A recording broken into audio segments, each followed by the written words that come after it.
I'm singing in the shower. I'm singing in the shower.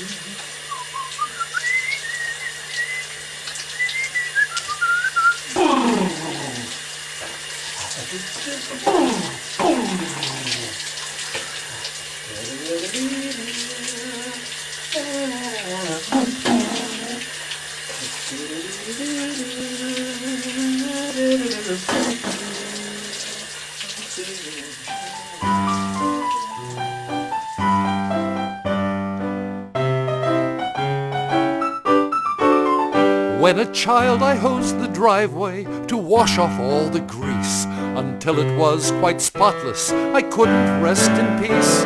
And then I'd washed the car and washed the house and washed my feet. My mother called me to her side as water filled the street. Oh, waste not, want not is the lesson I would teach. Let conservation be your guide and practice what you preach. Do not let the river unnoticed tumble by, for you never miss the water till the well runs dry.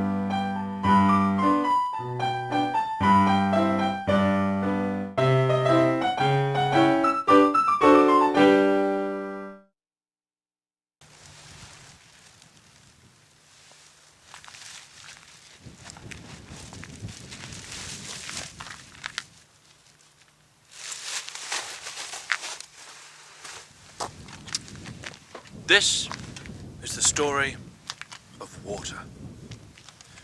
Water. It's all over this planet. The same amount since the beginning of time. There will never be more, so we must use what we have. What we drink now has run through the organs of dinosaurs and our great-great-great-grandparents. Really?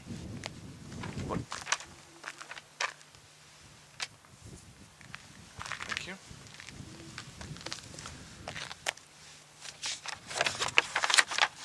Water can carry many things, and it wasn't long ago that it was a major source of disease for all of humanity.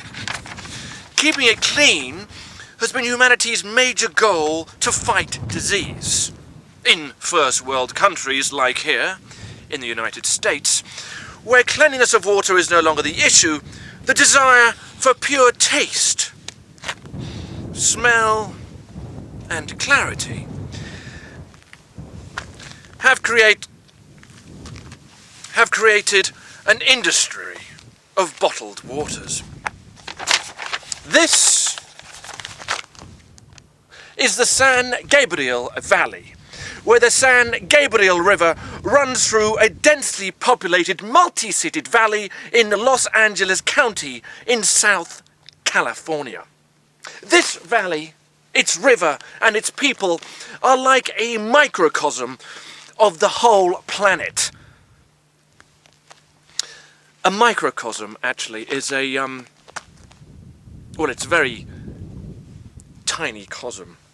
Drinking water can be altered by climate, plants, and ground formations like mountains and flat plains. What we humans have done to our land has changed the amount of available drinking water, its quality, and its safety.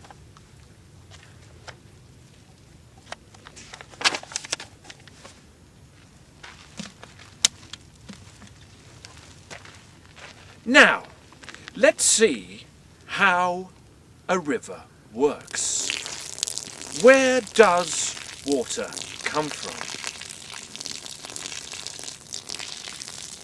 In a system without people and people's dirt, our clean water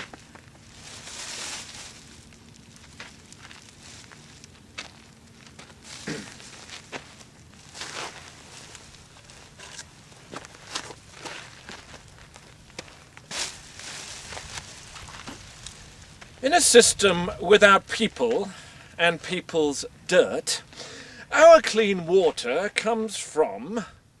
Water evaporates from the oceans and travels in clouds in the air. And because of changes in temperatures and pressure, the water will fall to the ground. Sometimes it comes down as rain or snow, or mists. Plants are important to our water. They clean it and store it up in their tissues. This is a vital portion of our watershed, or a water bank. Plants absorb the precious liquids, use it, and then evaporate the water back into the air again.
It carries silts and nutrients to the land and to the mother of life, the eternal sea.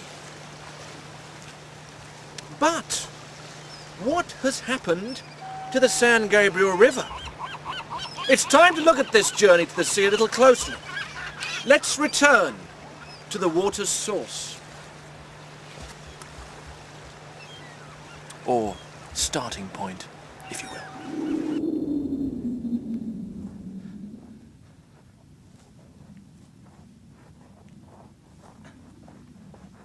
Here,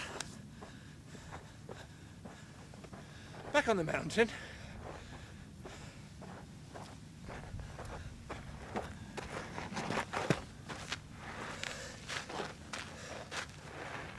we believe that there is just plenty of water to waste, and that we can fix the bad things we do to our water with science and technology. Whew. Here, in Southern California, we take water from other counties and states to quench our vast needs. But because Nevada, Arizona, New Mexico and Mexico have had large population growth, they want their share of Colorado River water. Without Colorado's water, Los Angeles and San Diego would be windswept deserts. We also get water from the Sacramento San Joaquin River Delta. San Joaquin River. Sacramento San Joaquin River Delta. That area's population is growing by leaps and bounds, but in future they too may be demanding that we stop using their water. So what do we have left?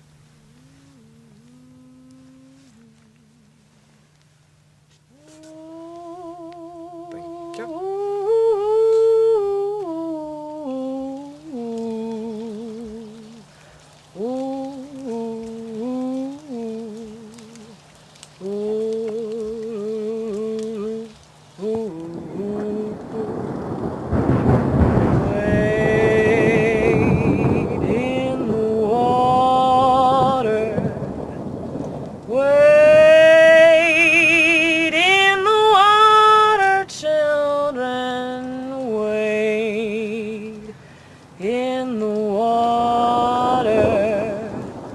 God's gonna trouble the water. Wade in the water. Wade in the water, children. Wade in the water. God's gonna trouble the water.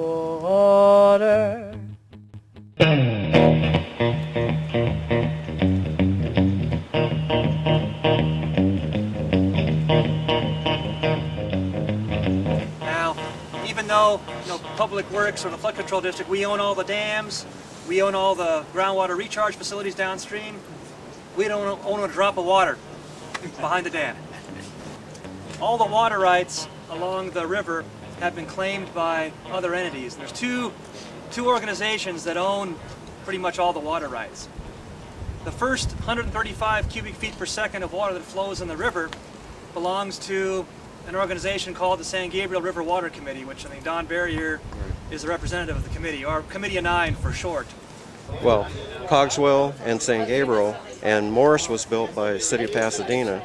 So with the 3 dams here on the river, there was a group formed called the San Gabriel Valley Protective Association, and they're made up of companies from Azusa down to Long Beach that have a right to basically the storm water, the water that's over the Committee of 9's water right. And this water is used to recharge the underground basins. They release water down to Morris, and then it's released out of Morris into these underground spreading grounds, recharging the aquifers. Water fell to the ground as liquid and sinks into the soil and pools up in the deep, hidden recesses of the earth. These recesses are called an aquifer. Aquifer. Aquifer. Yes, aquifer. Good. Is that clear? Thank you. Oh. Ah. Aquifer. Any deep, underground, geological formation that contains water, especially those used as sources for wells and springs. A long time ago, when water did not come in pipes to your home, your daddy would dig, or mummy would dig, down to the aquifer Aquifer. to find water to supply the needs of the home. Isn't that lovely?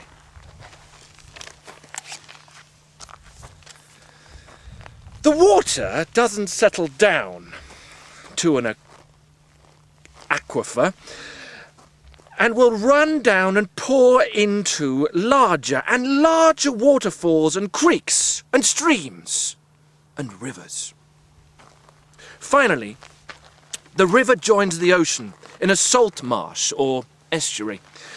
The sitting and seeping water is filtered clean by plants, microorganisms, and the particles of the soil itself. I mentioned that the penstocks or the tubes have backup valves that normally those backup valves are closed and the penstock pipes themselves are drained. This water that's coming out of here today is the leakage from those backup valves. They're also original and they leak at about 5 cubic feet per second per day. So from each of the two 123-inch diameter penstocks, those two, their butterfly valves leak. And that leakage is passed through the penstock and discharged through those two drainage pipes that you see here. Evaporation loss, just for this dam alone, can be a few hundred acre-feet per month, especially when the dam is more full. At the beginning of summer, it's quite full, and there's a lot of loss. There's a lot of surface area and a lot of evaporation loss. In the wintertime, like now, the pool is much smaller behind the dam, and there's maybe only 100 acre-feet or so of loss. When they built the river channel, they modified the way the water flows through the area here. We're looking at some of these accessory structures that are back up to the river levee that we'll see in a minute. But all this is regrown after they graded it out, but it's similar to what would have been here in the sense that this plant community is used to being wiped out by a flood and then recolonizing. And if you see a healthy patch of this, you'll see different ages, a group that's been wiped out recently, maybe one that grew back 15 years ago, maybe one that grew back 50 years ago. So you'll see a good mosaic. Well, here at the sanitation districts, we handle the waste of 5 million people, both the solid waste and also the liquid waste produced, and to the tune of about 500 million gallons a day of wastewater. Most of it is treated at our joint plant in Carson, discharged out in the ocean, but we've built a system of 10 water reclamation plants where we take about 200 million gallons a day of wastewater, treat to a high level, and actually reuse about 40% of that total. This water is just straight from the dam. When it goes to the committee in their distribution network, that's where it would get treated before it's used. I mean, if you live in the San Gabriel Valley, I mean, a lot of the residents in the valley are served from water from this dam. So you could be drinking the water that's coming out of this dam. Hi, my name is Mark Velasquez, and I'm an engineering associate with the Main San Gabriel Basin Water Master. The Water Master is a 9-member court-appointed agency who manages the quality and the quantity of the basin's groundwater, which supplies water to approximately 1.2 million people in the San Gabriel Basin. That's the main benefit of this water right now. Water recharge?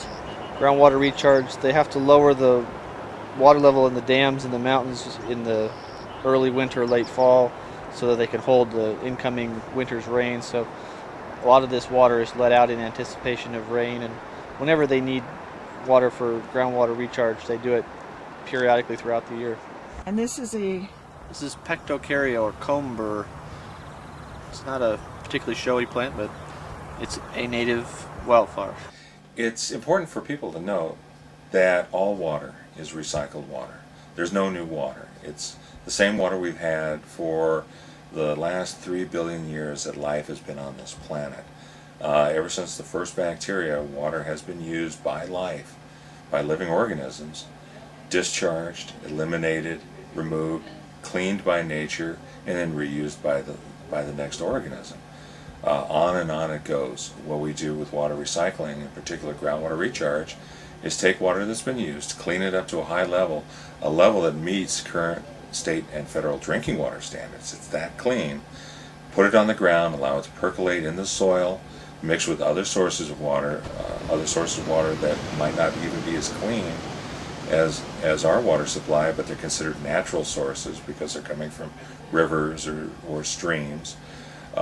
It goes into the ground, it gets into sand, rock formation, and somewhere downstream somebody will pump it out, clean it again, filter it out, disinfect it, and it's perfectly safe to use. Let me clarify that. Let's see. Water quality can be affected by a lot of things. Mostly, we're concerned about water quality from a standpoint that's already in the ground and preventing from further contamination. There's a lot of areas, as you know, the main San Gabriel Basin is a Superfund site. There's volatile organic compounds, and in some areas there's nitrates, high nitrate levels.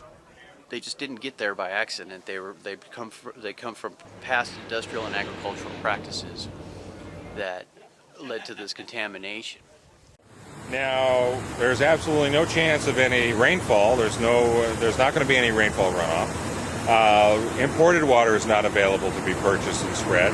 And the 3 dams that are collecting water from runoff in the San Gabriel Mountains are essentially empty. So this water, the reclaimed water, is the only game in town, the only water we have available to fill up our underground water supply in the aquifers.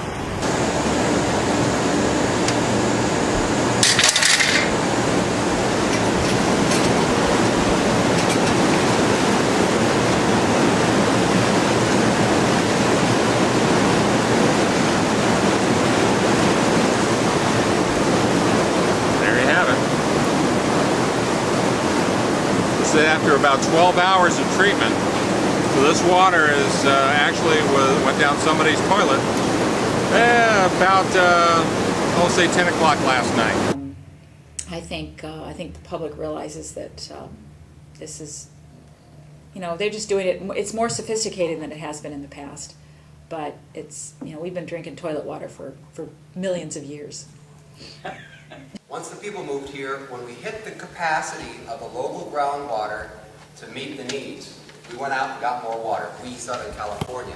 Those of you that have seen the movie Chinatown, that's kind of a parable of going out to get water from first the Owens Valley, then the Colorado River, and then finally Northern California. How that was done is an interesting history lesson, but the net result is that the region now imports 2/3 of its supplies.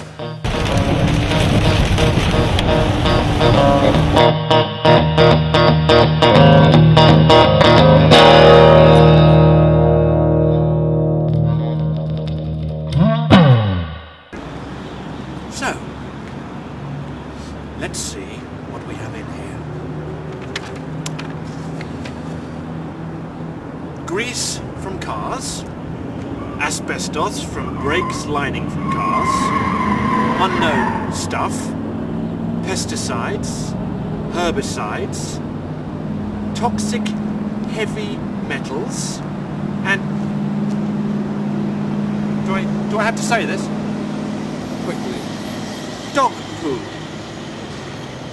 And other nasty, other yucky stuff, which is just dumped in this gutter. I mean, it's excuse me.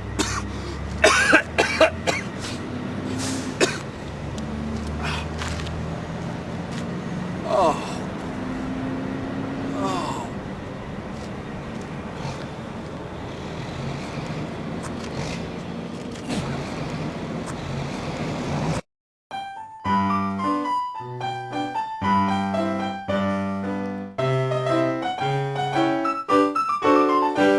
When I became a man, my mother's words were all ignored. I learned to serve my company and members of the board. We dumped our toxic chemicals in waters far and near, and yet at night my mother's voice still whispered in my ear, "Son, waste not, want not is the lesson I would teach. Let conservation be your guide and practice what you preach. Do not let the river unnoticed tumble by, for you never miss the water till the well runs dry."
So let's see.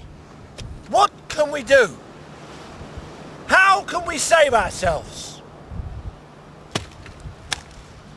Well, here it is, folks. We can do nothing. Nothing. We're doomed. Doomed. You know what we can do? You know what I'm going to do?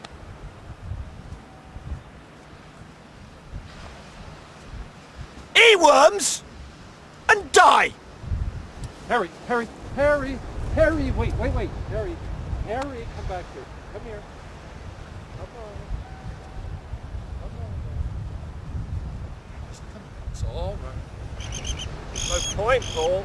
No, come back. Sit down. Sit. No point. Sit.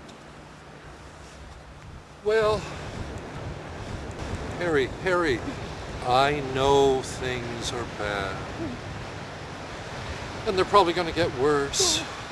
I mean, things are so bad, you know. But I have this sinking feeling that I've missed something, Paul. You know, like the elephant in the room kind of thing. Oh, you mean like how the population keeps increasing and more people want more water? Did you know every person in California uses 175 gallons a day? Oh, and Harry, did I mention global warming? Oh, wait. Here you go. Just breathe in. There we go. That's better.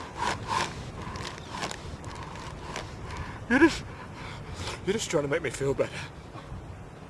You know, Paul, what I want is science, you know. I want technology. I want to be able to do something about it. I want to stop it, Paul. Harry, technology can only go so far. In the 50s, why, they predicted that today we'd be flying around in our own personal spaceships, traveling from planet to planet. Are we? No. Have we found a cure for cancer? No. The common cold? Well, they tried. At least I did. Harry, but there is hope. Have you heard of the butterfly effect? Oh, you're talking about the Mothra theory, right? No.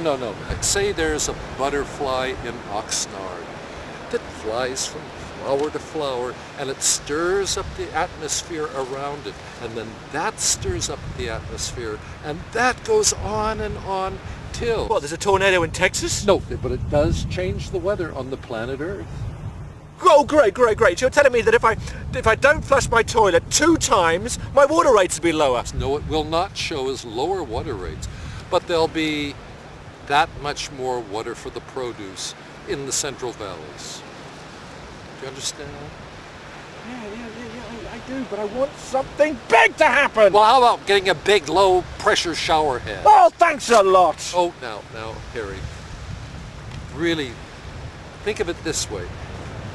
You're one butterfly that makes these little changes. You're not the only one. There are lots of butterflies, all of them making little changes that soon become a big change, and we can find a solution. Yeah? Yeah.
there really is no such thing as trash. It's only recycled material. So maybe we're not having the imagination enough and creative ways of thinking in ways that we've never thought before. How can we recycle? How can we reduce the load? How can we be better stewards?